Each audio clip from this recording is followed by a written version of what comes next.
artists, we are going to make art that is inspired by a famous print called The Great Wave. It's actually out in the hallway right outside where the old art room used to be, if you ever pass by that way.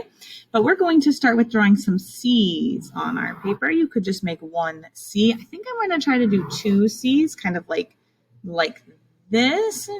I'm picturing this as the point of my wave, if that helps you at all. So I'm going to start with that. We'll see how it goes.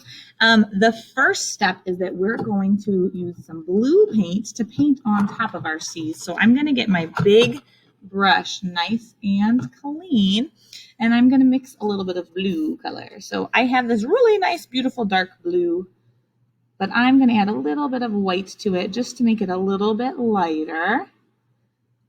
I want to have some room to go darker or lighter if I want. So I mixed this nice blue.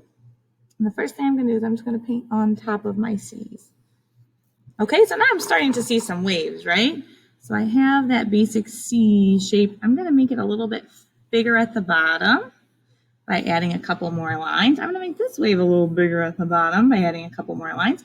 I'm using that same paint I just was using. Now I'm going to add the lines on the other side. So this is like the back of the wave, building up a little bit.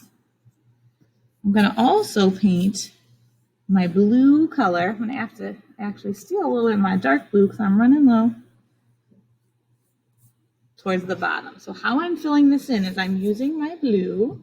I'm actually going to get a little white too, just to get that space filled in. And I'm just painting that whole bottom of the paper. I'm going to have to pause and go grab some more blue paint.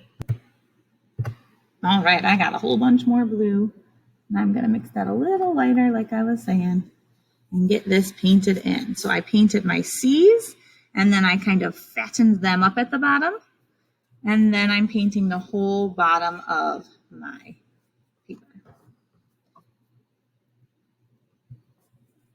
It's good that we don't have just all one color of blue. We want a little variety in our art.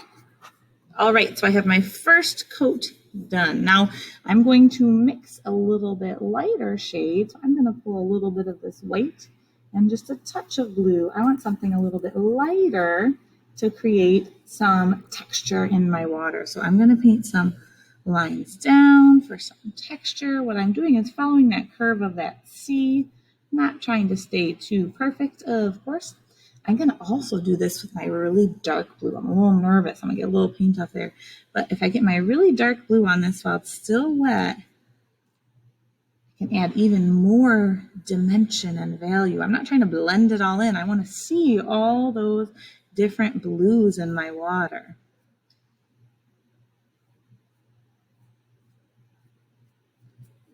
Down at the bottom, I think I'm going to just kind of go over it with some short little brush strokes to keep this all, not too many lines in there. So I really like this texture that's happening. You can keep going and playing with that. But what I'm going to do is I'm going to clean off my brush. And before I add the last part of the wave, which is like the white splash, I am going to first paint my background. So I'm just going to flip this over. This is going to be my sky. And I think I'm going to do kind of like a sunsetty sky. So I am going to start with some red up here. And I am going to do some mixing. So I'm going to get my brush a little bit wet because that helps me to move my paint a little bit. Not too wet or my paper is going to curl up. Let's add a little bit of orange into that. And when I'm adding, I'm kind of going on top of the red so I can pick up a little bit of that color too. Gotta be real careful by this wave so that I don't paint on top of it. So I'm just gonna kind of carefully trace around that and then go back to my blending.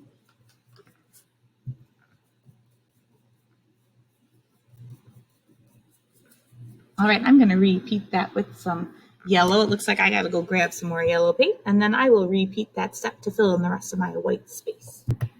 All right, artists, I have finished my sky. I added some more yellow and kind of did some more blending. What we want to do is we don't want there to be like stripes in the sky.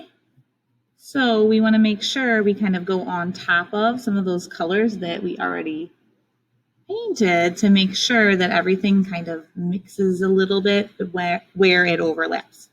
I don't want everything too dark. I'm going to add just a little tiny bit of purple at the top too, because I think that will look nice for my little sunrise. If you don't want to do a little sunrise or sunset, maybe you want to do some dark purples and blacks in your sky. You could always like flick a little bit of white on top for some stars, something different.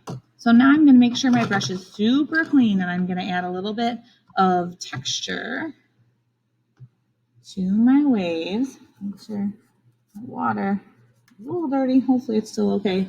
So I'm going to pick up some paint on my big brush, and now I'm just going to kind of gently tap on top of where my sea is to give my wave a little bit of texture.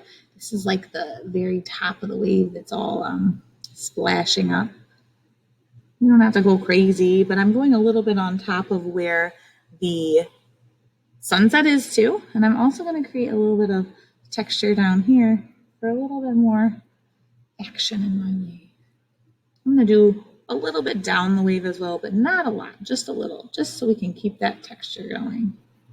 But there, that feels like enough to me. I might even go back with a little bit of the dark blue and do a little bit of the dark blue with that texture down here also. This is a crazy, crazy wave.